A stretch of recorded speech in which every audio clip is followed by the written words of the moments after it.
Discuss राजनीति में आपका बहुत बहुत स्वागत है।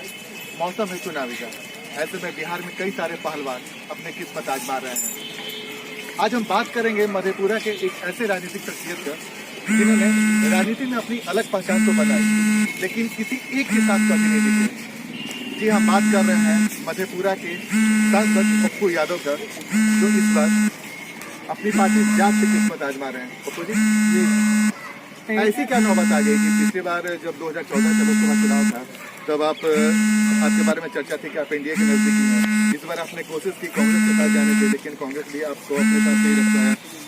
आप आरजेडी के साथ अभी तक टेक्निकली देखा जाए, लेकिन आपको आरजेडी ने भी टिकट नहीं दिया। ऐसी क्या नौबत आई? पप्पू यादव को दरकिनार क्यों किया जा रहा है? हम 5 बार सांसद रहे, 1 बार एमएलए, 6 बार हम जनप्रतिनिधि रहे, 3 बार पूर्णिया से हम इंडिपेंडेंट एमपी के रूप में हम रहे, 2 बार मधेपुरा से सांसद रहे, 1 बार सिंहेश्वर से। तो पहले तो मैं आपको बता दूं कि पहले भी प्रसपा था, प्रगतिशील समाजवादी पार्टी थी, हमारी अपनी पार्टी थी, उससे हम लड़ते रहे हैं। और उसके बाद कांग्रेस समर्थित उम्मीदवार मेरी माँ चुनाव लड़ी थी तो 20,000 से चुनाव हार गई। रंजीत रंजन जी बगल में 2 बार सांसद रही हैं। अगली बार बीच में जब रंजीत रंजन जी कांग्रेस से अकेले लड़ी थी तो कांग्रेस सेकेंड आए थे और आरजेडी थर्ड आया था। मधेपुरा में जब चुनाव के बारे में मैं सिर्फ इतना बता दूं आपको कि जो लोग परंपरागत सीट की बात करते हैं उनको ये पता होना चाहिए कि मधेपुरा पहले समाजवादियों की धरती रही है। उसमें भूपेंद्र बाबू वो तमाम बातें सही है पप्पू जी, वो तमाम बातें सही हैं। आप आरजेडी के सिंबल पे पिछले बार चुनाव लड़े, आपने चुनाव भी जीता।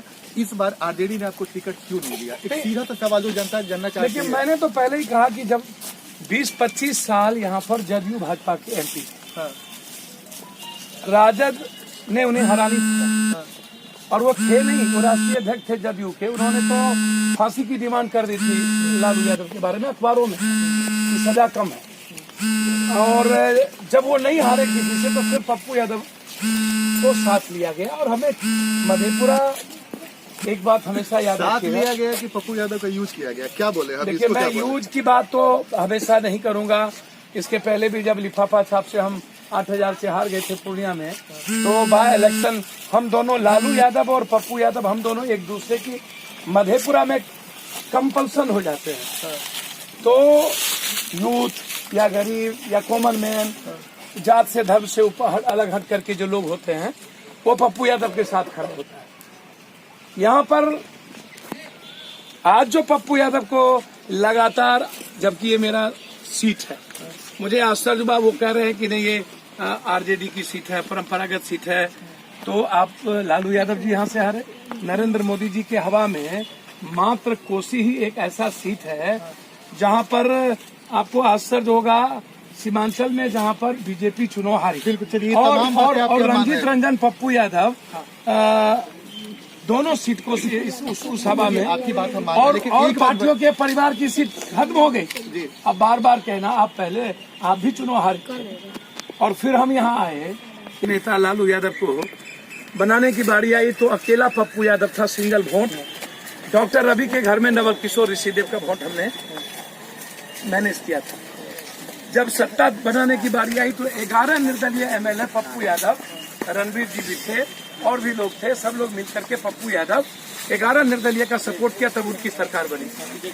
हम हमेशा लालू यादव जी के साथ, जो कर्पूरी ठाकुर या जो बिहार का जो सामाजिक मिजाज है, ताना बाना है, उस संघर्ष की बारी आई तो पप्पू यादव 84 से हमेशा, जब भी लालू यादव जी पर भी कोई निजी हमले हुए तो पप्पू यादव उनके साथ खड़े। यही ना सवाल है कि आखिर ऐसी क्या बात हो गई कि जब लालू यादव के साथ हर मुद्दे पे आप खड़े रहे तो लालू यादव ने आपसे दूरी क्यों बना ली? कुछ तो बात होगी, कुछ अंदर की बात होगी। देखिए, ये बातें तो लालू यादव जी को एक बात मैंने कई बार कहा कि मैं हमेशा आंतरिक बात, इंटरनल जो दल की बातें होती है, जो कंप्लीट डेमोक्रेसी, दल के अंदर की डेमोक्रेसी, नेताओं का, वर्कर का सम्मान, जाति धर्म मजहब से दल को व्यापक रूप से बढ़ाना, हम उसी जगह समटे। 1990 में भी वही बैकवर्ड फॉरवर्ड, वही मंडल कमीशन, वही पप्पू जी के सवाल से आप सवाल का सीधा जवाब नहीं दे रहे हैं। मैं तो सीधा सवाल पूछ रहा हूँ कि पप्पू यादव से लालू यादव की दूरी क्यों हो गई। एक सवाल और है इसके साथ जो बनता है,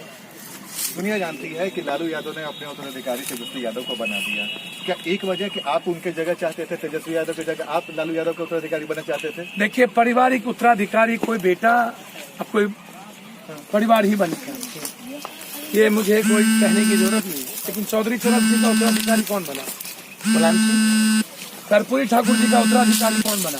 लालू यादव अपने को बना लिए। नीतीश कुमार भी कहते हैं मैं उत्तराधिकारी, रामविलास जी भी कहते थे, लेकिन लालू यादव जी सक्सीड कर गए। राजनीतिक रूप से उत्तराधिकारी जो विचारों के साथ, संघर्ष के साथ चलता है, वो उत्तराधिकारी सामाजिक जिस वोट की बात, जिस आधार की बात वो करते हैं,